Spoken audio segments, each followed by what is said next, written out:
Voilà, shalom tout le monde. Merci de nous rejoindre un peu plus tôt aujourd'hui, puisque comme c'est la lecture de la Megillah ce soir, on a besoin de se libérer plus tôt. Merci en tout cas d'être là et de toujours être fidèle avec ces bêtes midrash virtuels où on enseigne la Torah en Yeshua depuis Israël. Et aujourd'hui, on va partager on commence un nouveau livre, hein, le livre de Vaïkra. Et en même temps, c'est Purim demain. Donc, on va essayer de mélanger les deux messages. En fait, il y aura qu'une seule vidéo aujourd'hui pour mélanger les deux messages. Et voilà, donc si vous appréciez ces vidéos, c'est très important, faites un like, partagez. C'est comme ça qu'il y a plus de vues, qu'il y a plus de gens qui s'intéressent. C'est important qu'on travaille tous ensemble avec ces messages. Hein, on est vraiment dans cette fin des temps, on a besoin de tous entendre la Torah, le retour à la Torah, le retour d'Éphraïm. Toutes ces choses sont très importantes, savoir comment on met en pratique les fêtes, comment on fait toutes ces choses-là. Alors, on fait un travail ensemble. C'est pas juste nous qui faisons ça d'Israël. Vous faites partie de ce travail-là. Alors, faites un like, un commentaire et partagez. Alors, je vous fais deux petites annonces. C'est qu'on a ouvert un nouveau cours, je l'avais déjà dit, en direct, auquel tout le monde peut assister. Et c'est un cours qui consiste à la mise en pratique des fêtes, du Shabbat, des différents commandements, etc., afin d'aider ceux qui débutent et également de remettre certaines choses en ordre, parce que faute de connaissances, on va dire qu'il y a beaucoup de choses qui se font un petit peu dans tous les sens, puisque tout le monde s'intéresse un peu à tout, mais c'est un petit peu des fois comme si on prend un trésor, on regarde dedans, et puis on prend ce qu'on veut et on jette le reste. Alors, on voudrait essayer juste, au moins dans le cadre des enseignements de notre yeshiva, qu'on suive tous à peu près la même chose et qu'on sache comment faire, mettre en pratique pour être une occasion de chute, ni pour les Juifs, ni pour Ephraïm, ni pour personne. Donc, ce cours-là se fait en général une fois par mois. Là, en ce moment, c'est peut-être un petit peu plus rapproché parce qu'elle est faite. Et le prochain cours, je crois qu'il va se faire le 10 ou le 17 avril. On vous tiendra au courant. Si vous voulez être tenu au courant et participer en live à ce cours, vous pouvez nous envoyer une lettre, vous inscrire à notre lettre de nouvelles. Et comme ça, vous aurez les dates, vous aurez tous les programmes. Et pourquoi on fait ça? Parce qu'en fait, on veut, et ces derniers temps, on a vraiment reçu qu'il fallait absolument travailler sur l'unité. Et l'unité, c'est-à-dire, c'est pas l'unité de n'importe quoi, n'importe quand, c'est vraiment être une unité, c'est-à-dire de travailler dans le but de la reconstruction du corps du Messie, mais ensemble, et non pas chacun dans son coin, comme ça s'est toujours fait depuis 2000 ans, dans le monde messianique. Alors, voilà pourquoi on fait tout ça. Alors là, ce que je vais vous partager aujourd'hui, c'est le début du livre de Vaïkra, avec les études de la yeshiva, hein, donc c'est-à-dire Vaïkra, Lévitique 6 à 8. Et on commence un nouveau livre qui est vraiment le cœur de la Torah, puisque c'est le livre de Lévitique qui est appelé la Torah de Kohanim, c'est-à-dire la Torah des prêtres. Et c'est dans tout ce livre qui a l'air rébarbatif parfois parce qu'il y a plein de lois et plein de choses. En fait, on découvre des perles incroyables, les perles de la Torah, comme on le dit tout le temps. Et ça a inspiré beaucoup, beaucoup de gens. Toutes les études de Yeshiva ont inspiré beaucoup de gens, continuent à inspirer beaucoup de gens, parce que c'est un travail qui vient de Dieu. Pour Ephraïm. C'est pas que Judas n'y a pas part, pas du tout, au contraire. Mais à Judas appartiennent les alliances, le culte, le Messie, etc., etc. Et Ephraïm a besoin de redécouvrir ce qu'il a perdu pendant des milliers d'années. Donc, c'est pour ça qu'on vous propose toutes les perles de la Torah en vidéo, en format écrit, en tout ce que vous voulez. Donc, vous avez tous ces outils sur le site pour vous aider à rentrer à la maison, si on peut dire, à travailler la Torah, découvrir le Messie dans la Torah, à travailler la Torah de l'âme. Toutes ces choses-là, nous, on est là à la croisée des chemins pour aider Ephraïm à rentrer à la maison. Alors, n'hésitez pas. Alors voilà, c'est parti pour Vaïkra, que je vais essayer de relier avec le livre de Purim. Donc là, ça va être un extrait du livre de Lévitique, et ça va être également un extrait du livre de Purim, le hasard n'existe pas. Alors, Lévitique, c'est, comme je dis, c'est le livre des prêtres. C'est-à-dire, c'est comment devenir un prêtre. Ça parle de sainteté. C'est un livre qui est éminemment saint, kadosh, c'est-à-dire qui est mis à part. C'est le cœur de la Torah. Et il nous parle de choses principales qui sont les korbanot. Korban, ça veut dire un sacrifice. Et ce mot korban, il partage la même racine que les karev, qui veut dire rapprocher. Donc en fait, le but du livre de Lévitique, c'est de se rapprocher de Hachem, de rapprocher la créature de son créateur. Mais également, d'un point de vue plus ésotérique plus profond, avec le degré Sod de la Torah, le 4e degré d'interprétation, c'est pour faire descendre les sphirotes, c'est-à-dire les attributs divins, afin de créer une réunification, une unification. C'est-à-dire qu'en faisant ces sacrifices, on invite la Shrina à revenir parmi nous. Comme elle s'est redéposée, la présence de Dieu s'est redéposée sur le Mishkan dans le tabernacle. Alors, dans la paracha, elle commence Vaïkra, ça veut dire et il appela. Ça s'écrit avec une toute petite lettre au début, à la fin. Vaïkra, Aleph. Ce petit Aleph-là représente, c'est une allusion à la lumière initiale qu'on développe dans le livre de Bereshit, celle du Messie, qui avait été cachée depuis la nuit des temps et réservée, mise en réserve pour les justes à la fin des temps. Et on dit que Moshe, donc, quand Adam a péché, il y a eu une partie de cette lumière-là qui a été perdue, c'est-à-dire à cause du péché. Moshe lui aurait reçu 1000 parties de cette lumière, il en aurait perdu 79 avec le veau d'or. Mais le Aleph serait resté. C'est une des facettes de ce Aleph. Et on le voit, comment est-ce qu'il a reçu cette lumière, c'est que son visage brillait. Il brillait de quoi?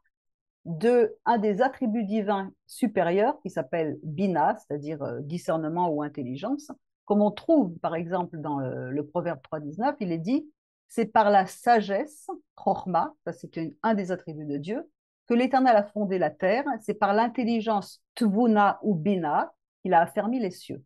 Donc ces deux attributs principaux sont des attributs supérieurs qui manifestent l'essence divine à un niveau supérieur. Bina, donc, c'est-à-dire l'intelligence, c'est traduit en français là, c'est l'intelligence déductive, le discernement, on appelle ça également la 50e porte. Cette porte, c'est la source de toutes les bénédictions qui sont déversées à travers tous ces attributs dans nos vies. Et par exemple, quand on dit que Moshe a été enterré sur le mont Nebo, qu'elle est partie sur le mont Nebo, qu'est-ce que c'est Nebo en hébreu? C'est Nun Bo. Ça veut dire Nun, c'est la lettre Nun, qui a une valeur numérique de 50. Bo, ça veut dire à l'intérieur. Ça veut dire que lui avait atteint la 50e porte, celle d'où arrivent toutes les bénédictions. Et quand on tape, quand on se connecte à cette source, on est submergé de ces bénédictions. Et c'est ce à quoi Yeshua fait allusion dans Jean 7,38 quand il dit « Celui qui croit en moi, des fleuves d'eau vive, c'est-à-dire qu'ils proviennent de cet attribut divin, couleront de son sein, comme dit l'Écriture. » Donc, et à qui est-ce qu'il était en train d'expliquer tout cela dans Jean 7? À la Samaritaine, qui est un symbole d'Éphraïm, qui rentre à la maison. Alors, ces lumières-là vous appartiennent autant qu'à nous, qu'à Judas. De l'autre côté, si on n'est pas connecté, peut-être pas dans tous les aspects de notre vie, mais au moins dans quelques domaines de notre vie, on est coupé de cette lumière, de cette abondance, et ça peut aller jusqu'à la maladie physique. Parce que, par exemple, la maladie physique, le mot malade, ça veut dire cholé, c'est la valeur numérique de 49.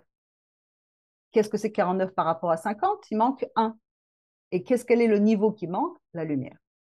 Donc, quand la lumière manque, qui est la source d'abondance qui coule dans tous nos organes spirituels et nos organes physiques, tout comme il y a un temple spirituel et un temple physique, la personne devient malade. C'est-à-dire que l'organe en question n'est pas alimenté. Donc, la maladie, ça se dit en hébreu machala, encore une fois, cholé, machala, c'est la même racine, ça partage encore une fois la même racine que le mot halal, qui veut dire un cadavre ou vide. Okay, c'est quelque chose de vide. Vide de quoi, encore une fois? De la lumière. C'est-à-dire qu'en fait, nous, on doit être connectés à la lumière sans arrêt pour pouvoir vivre et pour recevoir cette force de vie.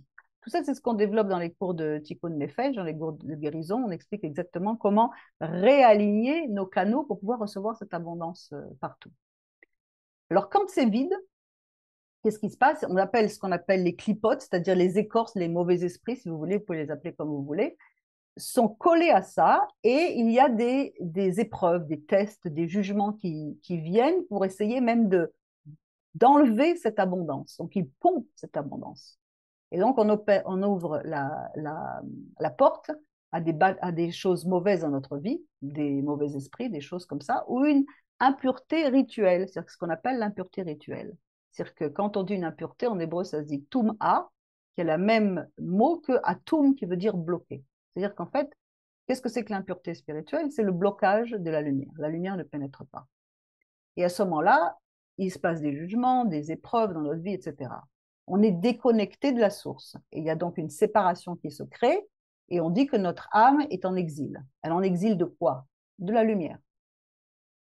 Quand cette âme que nous avons, donc cette âme qui, notre corps, notre chair, on va dire notre chair, qui désire recevoir des choses pour elle, quand elle a des manques, ça crée comme un trou dans notre corps, dans notre âme, qui ne fait que refléter un trou plus grand dans notre âme. C'est-à-dire que notre corps, notre organe devient malade parce qu'il reflète une maladie de l'âme.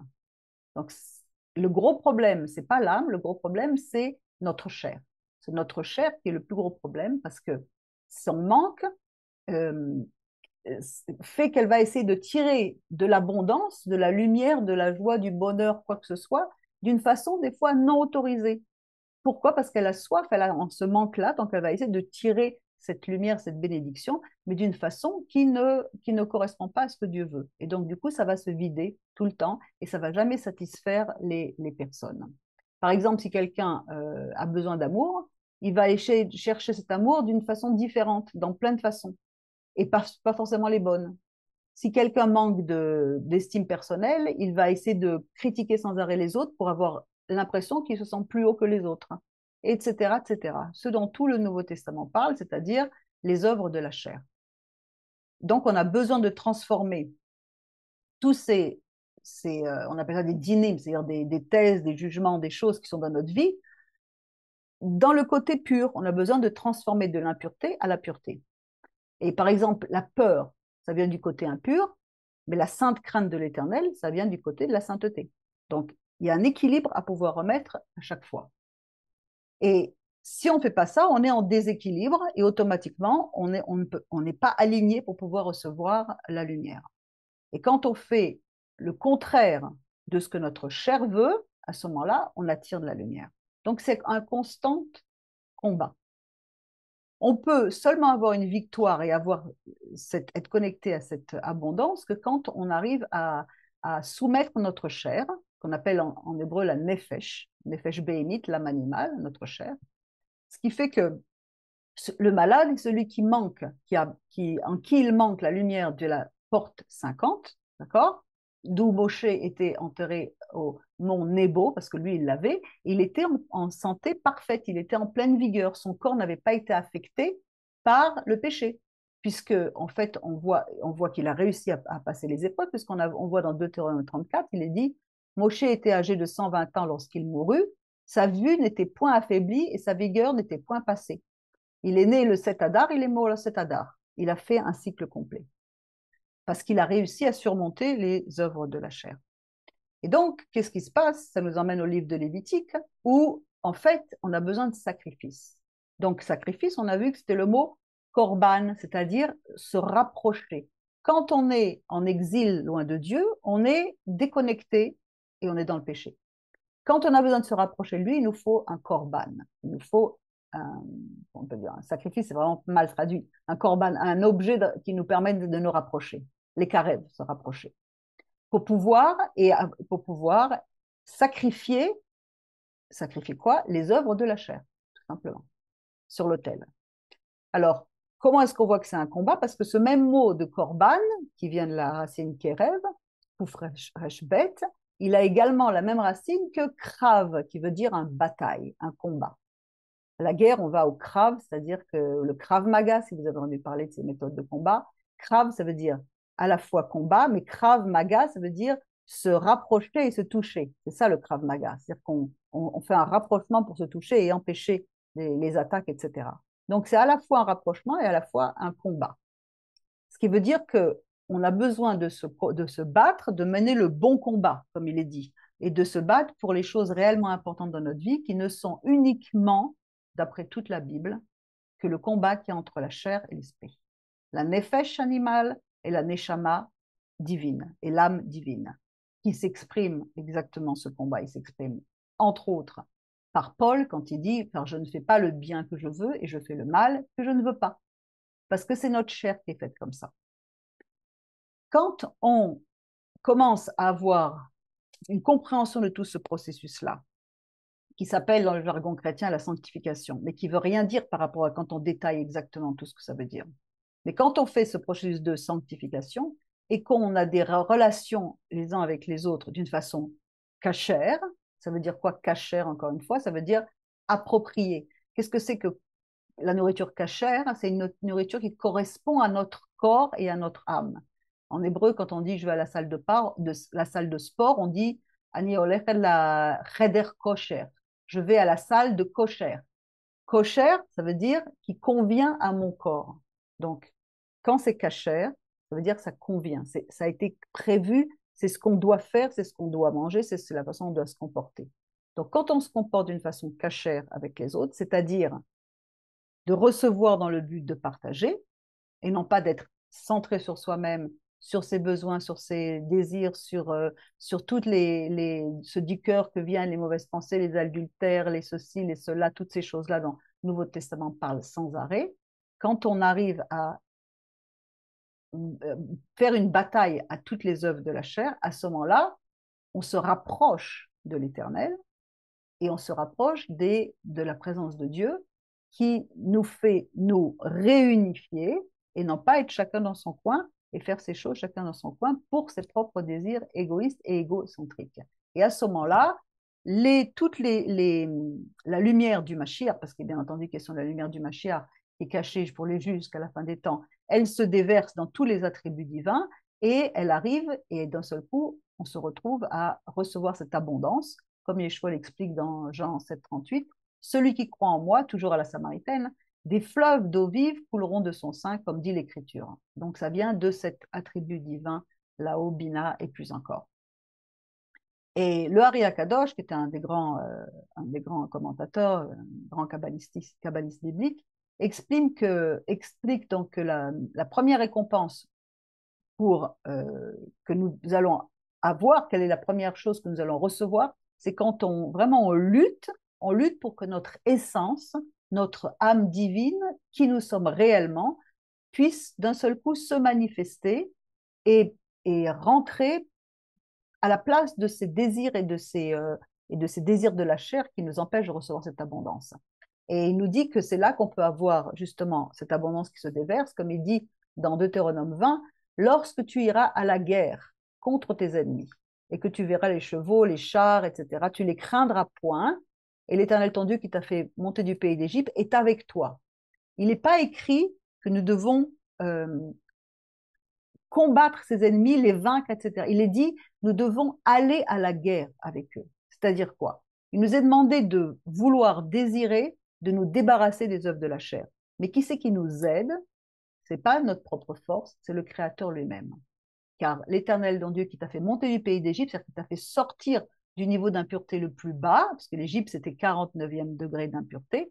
Vous voyez, l'opposé, il y a 50 degrés la Kedusha, la sainteté, et il y a les autres 50 degrés en bas de l'impureté. Il nous a fait sortir, c'est lui qui nous a fait sortir gratuitement. Donc tout ce qu'il veut, c'est qu'il dit, tu vas en guerre, et moi je suis là pour t'aider. Donc le désir que nous devons avoir, c'est de révéler, de nous battre pour que les œuvres de la chair disparaissent, pour qu'on puisse avoir l'abondance, et Dieu sera avec nous pour nous aider. C'est l'essence du mot korban, de faire descendre les sphirotes pour les faire redevenir un, comme Yeshua le dit dans Jean 17, pour allier, pour que la sainteté spirituelle descende dans notre monde matériel ici, dans notre chair et dans tout ce qu'on fait. C'est le but principal de tout ce combat. J'ai mené le bon combat. Paul ne parle pas d'autre chose que de cela.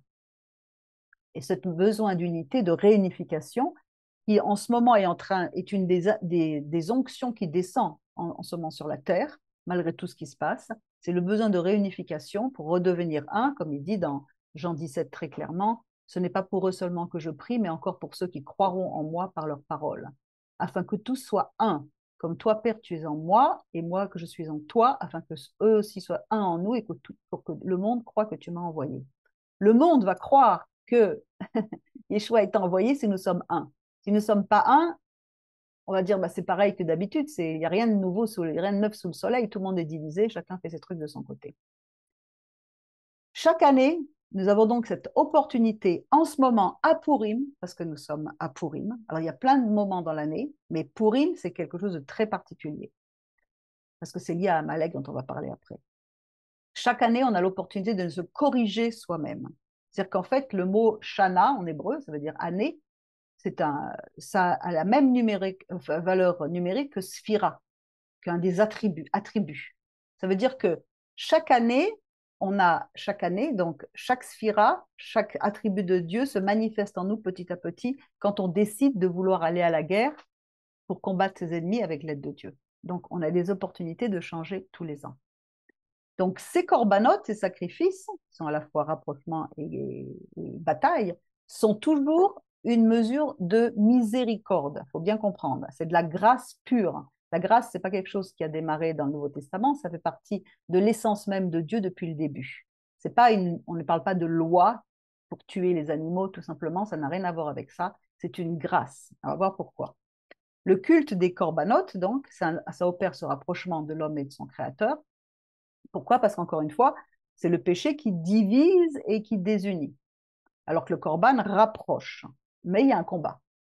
Dans Romains 5, il nous dit, beaucoup plus donc ayant été maintenant justifiés par son sang, serons-nous sauvés de la colère en lui, car si étant ennemis, nous avons été réconciliés, rapprochés avec Dieu par la mort de son Fils, combien plutôt ayant été réconciliés, serons-nous sauvés par sa vie. Donc le corban opère un rapprochement avec Hachem. Il y a besoin de sacrifier. Mais qu'est-ce qu'on sacrifie? Que des animaux. On verra que ce n'est pas que des animaux, ce sont nos propres animaux qu'on sacrifie. D'autre part, chaque fois que la Torah elle parle de sacrifice, de korban dans la Torah, elle ne dit pas un sacrifice pour Elohim, mais pour Yud-Kevavke, Hachem. C'est pas la même chose. Elohim, c'est du côté gauche, c'est-à-dire c'est la rigueur, c'est les lois naturelles, c'est la justice. Hachem, Yud-Kevavke, ou éternel, c'est la mesure de grâce, la miséricorde qui est faite quand Dieu crée la nature, il va employer le mot Elohim, qui a la même valeur numérique que le mot nature, Teva, mais quand il va créer l'homme, il va prendre le nom de miséricorde. Parce que si on n'avait pas de miséricorde dans notre vie, on serait déjà tous exterminés. Donc il fait preuve de miséricorde depuis le début.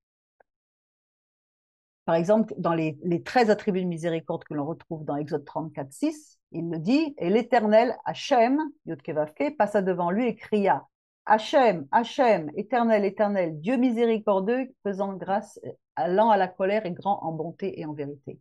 Il est profondément miséricordieux. Donc les corbanotes, c'est une mesure de grâce qui nous est faite pour nous permettre de nous rapprocher du Créateur. Si l'attribut de jugement Elohim prévalait, eh ben, tous les hommes seraient anéantis par leur rébellion. Donc en fait, on comprend petit à petit que la première définition, ça nous pousse à comprendre que le péché nous sépare de la source. Par sa grande miséricorde, il nous invite à nous rapprocher en apportant un sacrifice. Alors, une des questions, c'est pourquoi est-ce qu'il y a toujours du feu sur l'autel? Pourquoi est-ce qu'on devait faire brûler le feu chaque matin? Parce que de la même façon qu'il y a des attributs de miséricorde et de rigueur, comme par exemple l'éternel, ça veut dire miséricorde, Elohim, ça veut dire jugement, rigueur, il y a des jours, par exemple le matin, c'est la miséricorde, chesed. Après, l'après-midi, ça va être autre chose, et après le soir, ça va être encore autre chose. Il y a différents attributs qui se manifestent durant les heures de la journée. Et le matin, c'est la chesed, c'est-à-dire c'est la miséricorde. Mais le feu, lui, correspond au jugement. Ça brûle, c'est intense. C'est du côté gauche, alors que chesed, c'est du côté droit. Je vous donne quelques notions comme ça pour ceux qui démarrent dans tout ça. C'est dans le cours d'introduction à la Kabbale biblique, vous avez toutes ces choses développées. Et pourquoi est-ce que le prêtre qui, lui, il fait un acte de miséricorde puisqu'il fait le sacrifice, c'est lui qui est chargé de faire du feu, c'est-à-dire d'amener un jugement.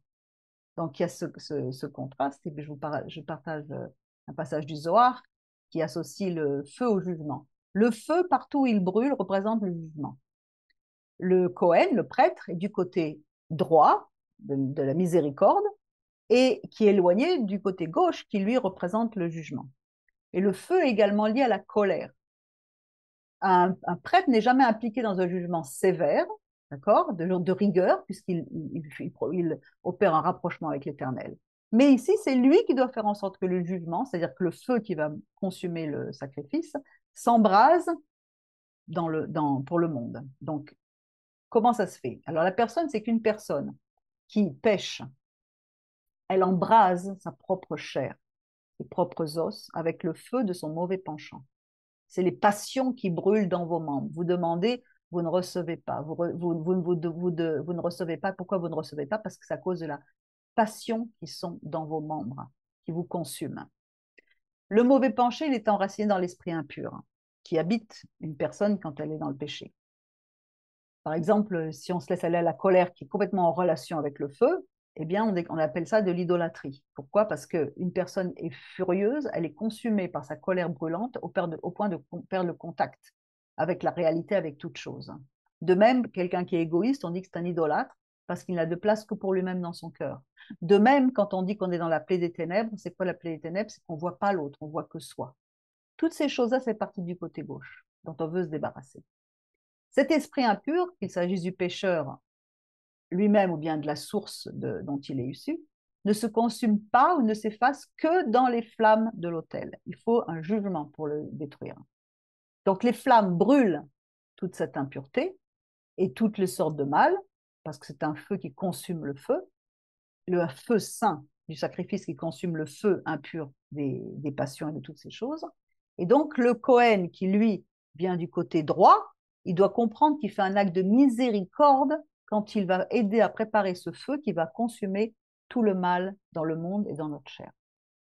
Donc, ce qui fait que le feu supérieur de l'autel, il dévore le feu mauvais de nos passions sur l'autel. D'où l'importance d'offrir les organes internes. Le feu de l'autel consume l'autre feu. Donc, ce feu ne doit jamais être éteint parce que c'est le prêtre qui doit entretenir sans arrêt pour rétablir l'équilibre.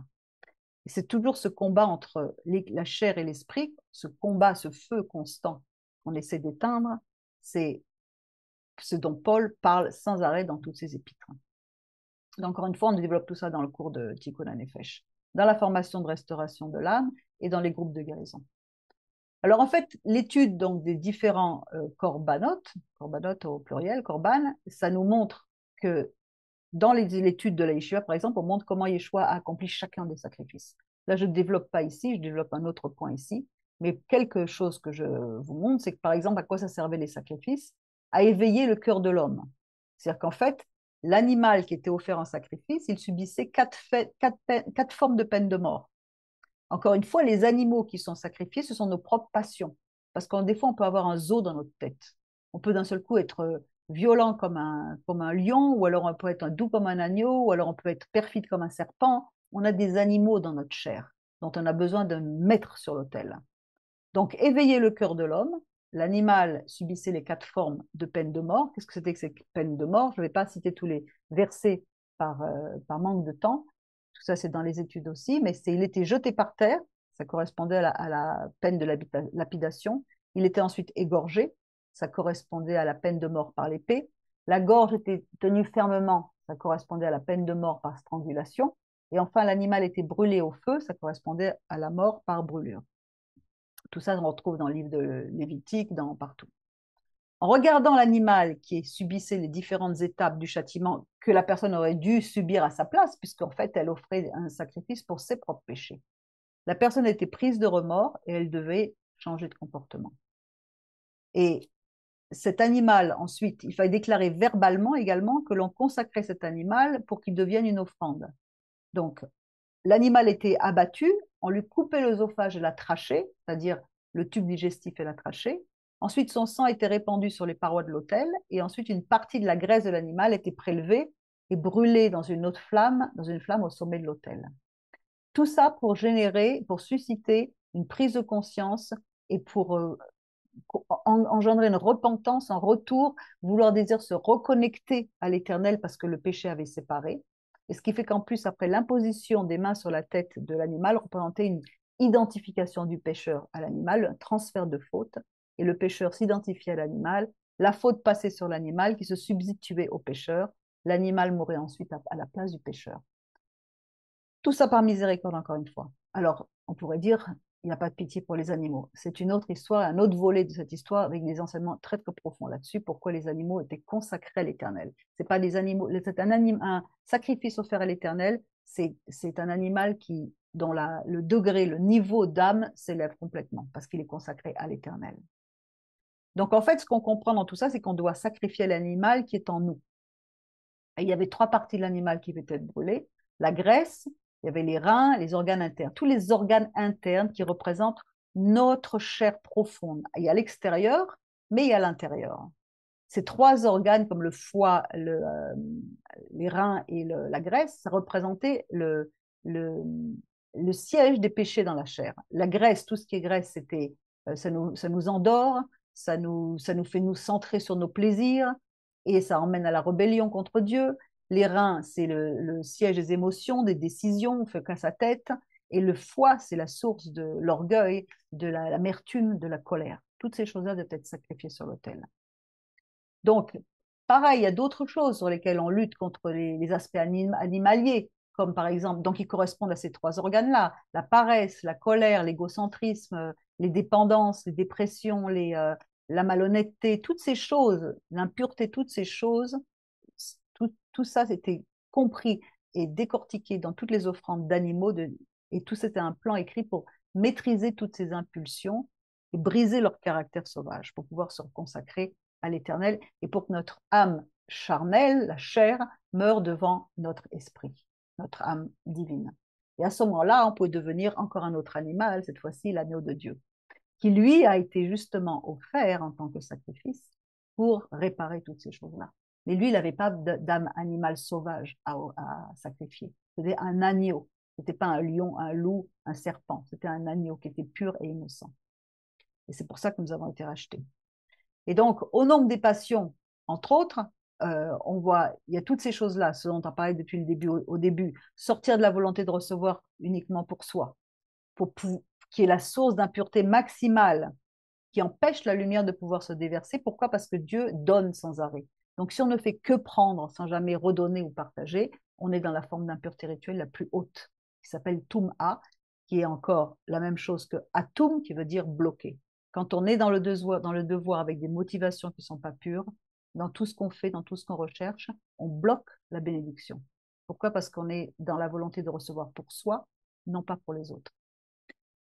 La colère, la tristesse qui révèle une non-compréhension du plan de Dieu, une non-acceptation du plan de Dieu, la jalousie qui ronge, qui détruit, éradiquer les mauvais désirs à la recherche de l'honneur, ça me revient, c'est moi, moi, toujours moi, moi, moi. Tout ça, c'est des choses qu'on doit bannir de notre vie, on doit travailler, on doit partir à la guerre, on doit vouloir aller les combattre et Dieu peut nous aider à nous en débarrasser.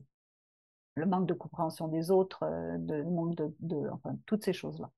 Donc, on a besoin de corriger toutes ces passions, ces pulsions. C'est pour ça qu'il y a des corbanotes qui sont offerts. Et qui peut prétendre ne pas avoir besoin de ça? On devrait tous passer par des groupes de guérison parce qu'on a tous besoin de ça. Et ensuite, on revêt sa nature petit à petit, c'est-à-dire sa nature, celle de l'agneau. On va être comme un agneau. Et on va être comme un saint lion qui va combattre le péché à ce moment-là. C'est-à-dire qu'on ne va pas être le lion sauvage. Donc, on ne doit pas être comme des lions qui vont vouloir dévorer notre prochain ou prendre ce qui lui appartient. Et on doit être des agneaux face à toutes ces choses, comprendre que de toute façon, tout ce qui arrive, c'est Dieu qui le permet et que comme nous sommes des agneaux, c'est lui qui nous garde et nous protège. Et toutes ces écorces, ces œuvres de la chair et ces attaques qu'on a, toutes les tentations qu'on peut avoir et toutes les choses, elles ont également un nom dans la Torah. Et ce nom, c'est ce qui se passe à Purim, Amalek. Amalek, celui qui s'oppose contre l'essence divine, qui veut couvrir, qui veut recouvrir l'essence divine, qui veut pas Kessia, c'est-à-dire le trône de Dieu, ma main est sur le trône de Dieu. Kess, ça veut dire recouvrir, il empêche, il étouffe. Il veut pas qu'on voit briller la Neshama, qu'on voit briller la lumière divine dans chacun de nos vies. Ils veulent pas qu'on puisse dire ce sont des disciples de Yeshua parce qu'ils s'aiment les uns les autres. Ils veulent pas de ça. Ça, c'est Amalek. Il sème le doute, la confusion, la jalousie, et il fait grandir notre ego au lieu de le rabaisser. Et justement, comme dans la période de Purim, et qu'en ce moment, il y a depuis le jeûne de Purim qu'on a commencé jeudi, il y a donc aujourd'hui, c'est la paracha de Zachor, où on a été commandé de se rappeler de ce qu'a fait Amalek, justement. C'est la paracha qui est lue juste avant Purim. Tout ça, on développe dans le cours sur le Tfila Club, hein, où vous apprenez comment il faut faire, comment on doit se préparer pour chacune des fêtes. Et en fait, cet Amalek, puisqu'on est là maintenant et que demain, ce soir, on a la lecture de la Megillah, demain matin, on a la lecture de la Megillah, ensuite on a le repas commémoratif de Esther, demain après-midi. On va parler de ça maintenant. Cette lumière qui vient à Purim, elle est d'une intensité particulière, puisqu'il est dit que même quand les fêtes disparaîtront, que le Messie sera là et que la Torah étant enseignée, Purim ne disparaîtra pas. Donc, un clin d'œil à ceux qui disent que ce n'est pas une fête biblique, c'est que c'est pas une fête de la Torah, il ne faut pas rajouter à la Torah. Non, ça n'existe pas ce genre de langage-là parce qu'il faut comprendre l'essence même du Purim. Alors, je vous partage maintenant un extrait de notre livre, Purim, le hasard n'existe pas. C'est juste un petit extrait, hein, mais, qui est assez long, mais un petit extrait parce qu'en fait, oui, on va montrer que qui est Esther, c'est vraiment le type même du Mashiach, c'est-à-dire c'est Yeshua, qui est venu nous libérer des œuvres de la chair, justement. Alors l'histoire, c'est que Dieu avait détourné sa face et il semblait avoir disparu du milieu de son peuple. Et d'ailleurs, on ne voit pas apparaître le nom de Dieu une seule fois dans la Megillah, sauf à quelques endroits bien précis. Mais apparemment, Dieu n'est pas là. Et dans la réprimande que Moshe, si on repart dans le livre de Deutéronome, quand la nouvelle génération s'apprête à rentrer en terre promise, Dieu promet qu'il cachera sa face. Deutéronome 31. Et moi, je cacherai, istarti, entièrement ma face en ce jour-là à cause de tout le mal qu'il aura fait et parce qu'il sera tourné vers d'autres dieux. Le mot istarti, Esther, c'est la même racine. Ça veut dire qu'en fait, le mot Esther est relié à istarti, qui est en même temps relié au mot seter, qui veut dire secret, et en même temps un abri également. C'est-à-dire qu'en fait, il y a quelque chose de caché qui est tenu en réserve, dont le nom de Esther, qui n'est pas le nom de Esther, puisqu'elle s'appelait Hadassah, eh bien, va révéler. Et en fait, qu'est-ce que dit Rashi? Il nous dit qu'à l'époque d'Esther, la face de Dieu sera dissimulée. Et c'est exactement ce qui se passe. Tout comme aujourd'hui, on a l'impression que le mal est en train de se répandre partout, on se demande mais où est Dieu? Et le mot de le rouleau d'Esther, parce que le rouleau, vous savez que ce n'était pas un livre, c'était donc un rouleau que l'on déroulait, comme par exemple le rouleau de la Torah, ça se dit Megillat Esther. Et Megillat Esther, ça signifie littéralement les galotes, Megillat, la même racine, ce qui est Aster caché. On dévoile, on révèle ce qui est caché. C'est-à-dire qu'en fait, il s'agit de la capacité à révéler Hachem, c'est-à-dire celui qui est caché, et le Mashiach, au monde entier. Bien que le nom de Hachem ne soit pas ouvertement mentionné dans la Megillah, sa présence, la providence divine qu'il exerce dans le monde ressortent de toute cette histoire. Et on verra un des passages dans lesquels son nom est dissimulé dans la Megillah à la fin du message. Alors l'histoire de Purim, elle comporte plein de choses cachées. Le nom de Dieu qui apparaît pas dans l'histoire. D'ailleurs, c'est pour ça qu'on se déguise à Purim, parce que tout est caché, on est déguisé, ça se voit pas. Et si on enlève le masque, on reconnaît qui est-ce qu'il y a derrière. Le sort intervient pour déterminer la destruction des Juifs.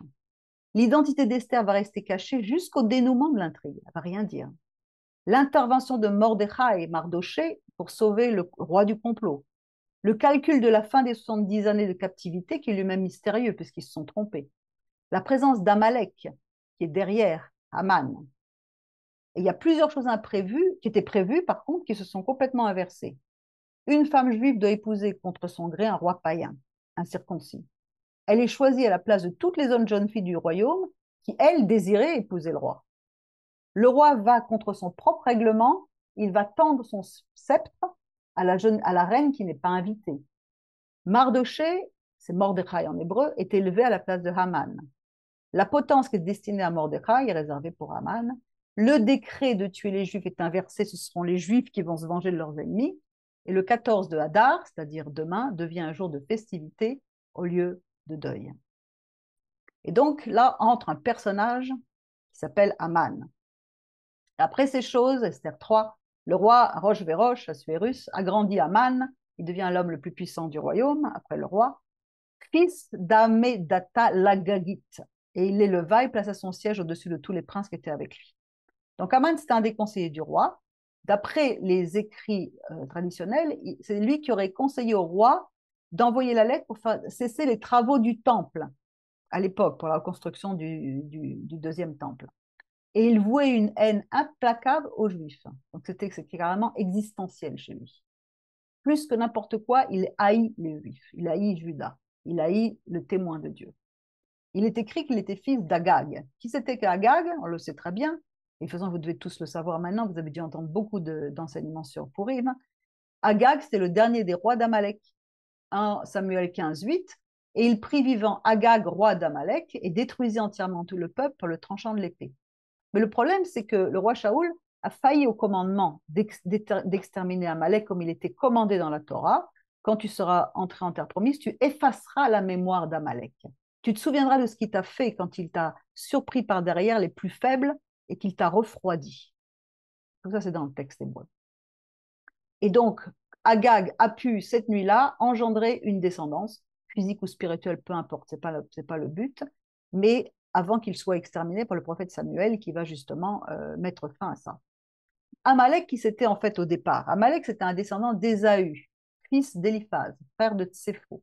Sa mère, c'est Timna, une princesse de Séhir, sœur de Lotan, fils de Séhir aussi, issue d'une union interdite entre Éliphaz et la femme de Séhir. Donc en fait, elle devient, cette même, la femme de Séhir devient la concubine de son propre père. Ce fait qu'Amalek était un bâtard, descendant de bâtards. Et alors qu'Éliphaz avait grandi avec son grand-père Yitzhak, Amalek, qui est né après la mort d'Yitzhak, il n'avait plus rien en commun avec l'héritage d'Abraham. Et il a une haine congénitale qui l'anime envers Yaakov. Le Midrash Yalkut nous dit qu'Ésaü avait dit un jour à son petit-fils Amalek qu'il avait essayé en vain de tuer Yaakov et qu'il lui laissait la mission d'en finir avec ses descendants. Alors Amalek lui dit, comment je vais faire? Ésaü lui dit, voici le conseil que je te donne. Lorsque tu les verras trébucher, devenir faibles, précipite-toi sur eux. Et c'est ce qu'Amalek a fait à la sortie d'Égypte. Le doute s'étant mis dans le cœur des Israélites, l'Éternel est-il avec nous ou pas? La porte a été ouverte pour Amalek pour aller attaquer les faibles, comme d'ailleurs on le voit dans le texte, il y a marqué qu'il les attaqua à Réphidim. La racine du mot Réphidim, c'est rafé, ça veut dire relâchement, c'est-à-dire défaillance dans la foi et dans l'étude de la parole. Ils dirent, et l'Éternel est-il au milieu de nous ou n'y est-il pas? Et Amalek vint et combattit contre Israël à Réphidim. Tout de suite, l'Éternel est-il là ou pas? Doute, hop, Amalek arrive. Ça c'est pourquoi? Parce qu'Amalek a la même valeur numérique que le mot safek, doute. Dès qu'on a des doutes, dès qu'on ne sait pas où on est, dès qu'on n'est pas sûr de quelque chose avec l'Éternel, ou est-ce que c'est vrai, c'est pas vrai, pouf, c'est Amalek qui est déjà là. Il a osé attaquer les Israélites alors que toutes les nations d'alentour avaient craint l'Éternel, puisque Yitro, quand on le voit arriver, il avait entendu tout ce que l'Éternel avait fait et comment est-ce qu'il avait délivré son peuple. Mais Amalek, rien du tout. C'est celui qui va jusqu'au bout. Aujourd'hui, il est la face du Hamas. Jusqu'au bout, avant c'était Hitler, avant c'était Haman, peu importe. Il va essayer de déclarer et de faire des solutions finales à chaque instant pour pouvoir éliminer, éradiquer de la planète le témoin de Dieu, c'est-à-dire Israël. Donc le combat spirituel, c'est pour ça que c'est tellement important cette fête de Purim, ça a à voir avec Amalek, puisque Aman, c'est un descendant d'Amalek. Le combat qui se passe, c'est pour ça que si on vous dit qu'il ne faut pas célébrer la fête de Purim, n'écoutez pas, c'est des bêtises. Parce que Amalek, on doit le combattre jusque dans l'éternité. C'est écrit dans Exode 17:4, et l'Éternel dit à Moshe, écrit ceci pour mémorial dans le livre, que le entende à Yehoshua, que j'effacerai entièrement la mémoire d'Amalek de dessous les cieux. C'est-à-dire que c'est l'Éternel lui-même qui va finir par détruire cette entité spirituelle qui se manifeste au moment de Purim. Et en ce moment, en plus, on est plein dans le Ramadan. Donc, c'est pour ça qu'on a sans arrêt, pratiquement tous les jours, on a des attentats. On a des attentats au couteau, au fusil et tout, pour pouvoir continuer à exterminer des juifs au maximum. Hommes, femmes, enfants, bébés, c'est pas grave, on y passe. Et là, donc, arrive Esther, qui, après la condamnation providentielle de Vashti, le roi va faire envoyer des rouleaux écrits dans les langues des différents peuples qui se trouvaient dans son royaume, parce qu'il voulait, on lui avait dit, il faut absolument qu'on montre que la femme du roi ne peut pas parler comme ça à son mari, refuser. Qu'est-ce qu'elle avait refusé, Vashti? Bon, c'était vraiment pas une syndicat. Et qu'est-ce qu'elle avait fait? Elle devait comparaître, d'après le Midrash, danser nue devant tous les officiers. Donc elle avait dit non, je n'ai pas envie. Et elle lui avait dit, on va juguler la rébellion. Et sa colère dissipée, maintenant qu'il a tué sa femme, il va prendre une autre épouse. Et donc, voilà que la providence arrive. Parmi les Juifs, Mordechai avait adopté une jeune fille orpheline qui s'appelait Hadassah. D'accord? Pas Esther. Esther, c'est pour l'histoire. Il l'avait enseignée dans la Torah, puisqu'on voit, par exemple, dans le texte Esther, il l'élevait Omen Hadassah. Omen, c'est comme Amen. Amen, ça a rapport avec la Torah. C'est-à-dire que celui à qui on dit Amen, le Kadosh Baruch Hu. Donc, elle était enseignée dans les voies de l'Éternel. Et son véritable nom, donc, c'était Hadassah. Et qu'est-ce que c'est que Hadassah? Ça veut dire myrte. Myrte. Et donc, tout le Midrash nous donne beaucoup de raisons, que son teint était foncé comme les feuilles de myrte, qu'elle avait une personnalité plaisante comme la douce odeur de la myrte, que de même que la myrte a une bonne odeur, mais qu'elle a un goût amer, de même Esther furent bonnes pour Mordechai, mais amères pour Aman, et etc. Ensuite, on nous dit que la beauté d'Esther est soulignée discrètement dans le texte en référence à Jérusalem. 10 mesures de beauté furent données au monde, Jérusalem en prit 9, Esther en prit une. La myrte ne perd pas ses feuilles, tout comme Esther resta chaste avant son mariage avec le roi Assuérus. Il y a d'autres histoires après qui expliquent d'autres choses où Assuérus il a pu faire ce qu'il voulait. Mordechai a changé son nom par un nom perse parce qu'il ne s'appelait pas comme cela. Ni lui ni elle. Elle, Esther, ça signifie caché. C'est-à-dire qu'en fait, quand il a appris que le roi cherchait les jeunes filles, il l'a cachée. Il ne voulait pas qu'elle aille là-bas. Elle a dû cacher ses origines jusqu'au temps marqué par Dieu. Et c'est même un mystère en soi qu'il a fallu que ce soit une jeune fille juive qui épouse un roi païen. C'est également un mystère. Et quand arriva son tour d'être présentée au roi, elle ne voulait pas de cadeau. C'était vraiment un sacrifice pour elle, d'être forcée de partager la couche avec un incirconcis, un païen. Donc elle a été conduite de force au roi. C'est que dans le texte, on voit qu'elle fut conduite vatilakar, c'est-à-dire elle a été prise de force auprès du roi Assuérus, Roche-Véroche, donc Assuérus, dans la maison royale. Et ce qui caractérise toute cette histoire d'Esther, c'est qu'en fait, le plus tragique, c'est elle a dû sacrifier sa vie de jeune femme juive. Arrachée de force à Mordechai, soumise pendant un an d'un traitement pour plaire au roi, mariée à un païen, séparée de son peuple, elle apparaît comme un korban, comme un sacrifice qui va être offert pour le salut du peuple juif. Et c'est là que le Midrash commence à nous raconter des choses incroyables, parce qu'il nous dit qu'elle aurait dit cette prière-là. Elle aurait dit ce psaume. Mon Dieu, pourquoi m'as-tu abandonné? Lama, lama, azaftani. Pourquoi as-tu changé l'ordre du monde et l'ordre des mères juives contre moi? Quand Sarah a été emmenée captive par Pharaon pendant une nuit, lui et sa maison ont été punis.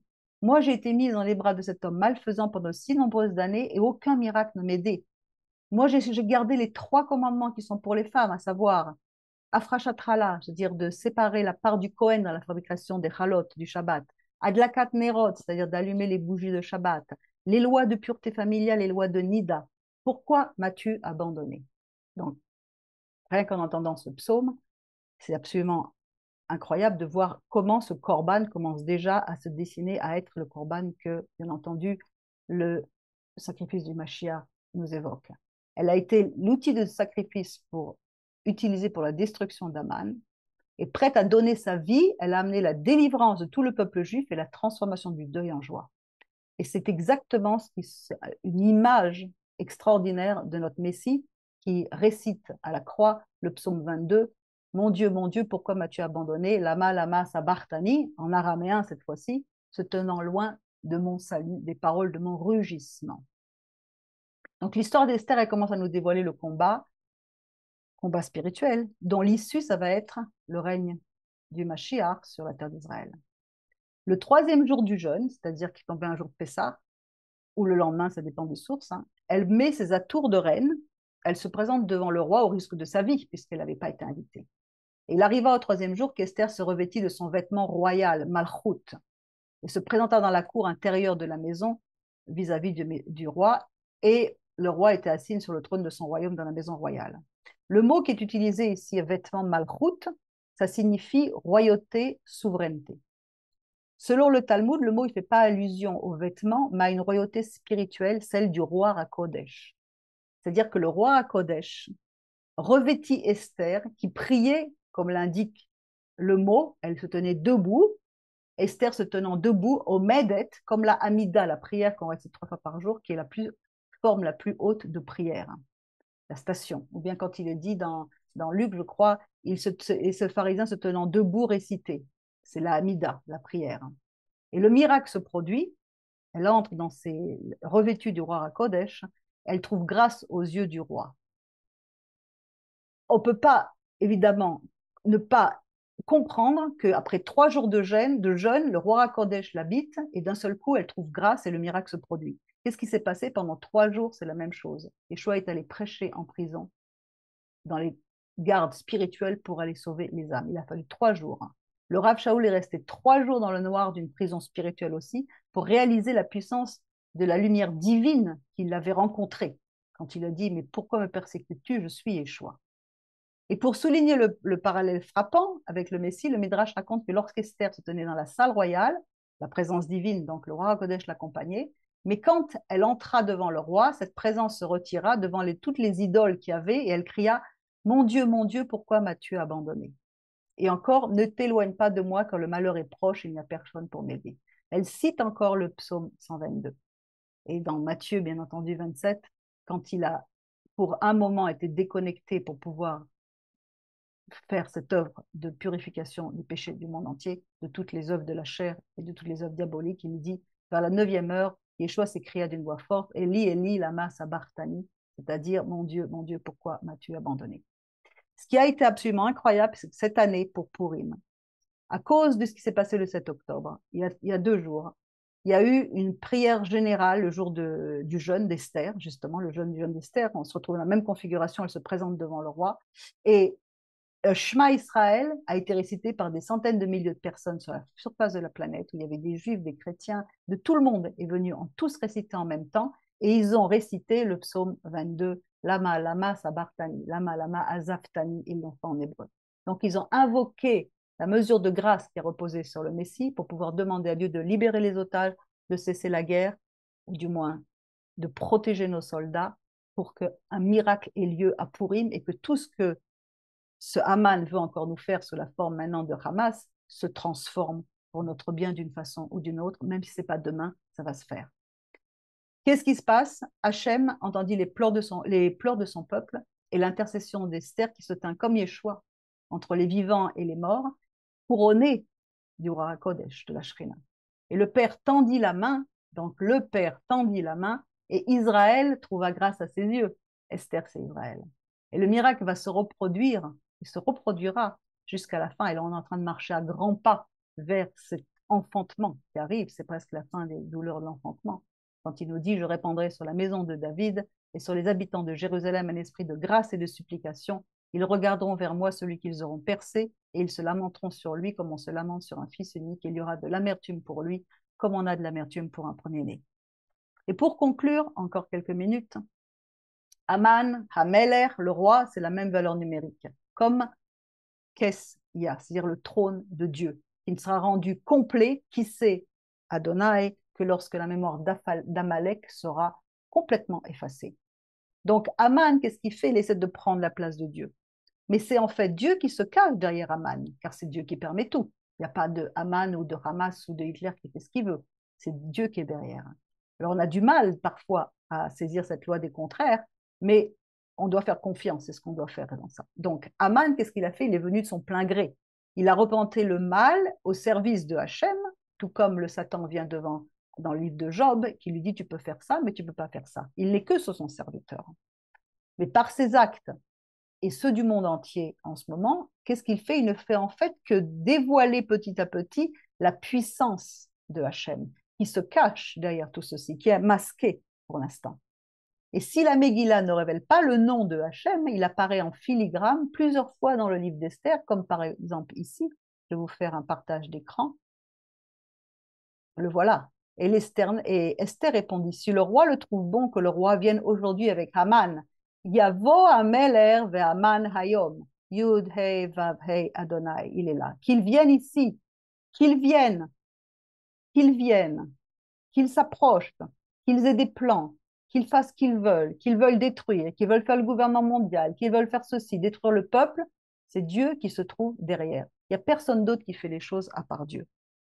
Alors, comment est-ce qu'on peut voir si nous sommes dans tous ces soucis, si nous avons nous-mêmes nos propres Aman, nos propres Amalek, nos propres doutes, nos propres œuvres de la chair qui nous empoisonnent toutes ces choses, il ne faut pas dire à Hachem combien grands sont nos problèmes, mais il faut dire à nos problèmes combien grand est Hachem, parce qu'il se cache derrière.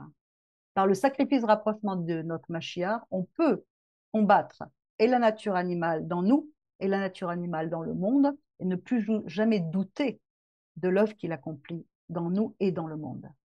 Mais c'est encore pas tout à fait la fin. Comment est-ce qu'on peut encore combattre cette chair avec la compréhension de ce que c'est que Mordechai, Mardoché?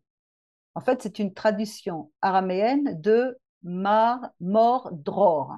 C'est-à-dire qu'on retrouve dans Mordror, c'est ce qu'on retrouve dans Exode 30, quand il nous dit tu prendras des meilleurs aromates, 500 cycles de myrrhe. Myrrhe, c'est ça, la Mordror.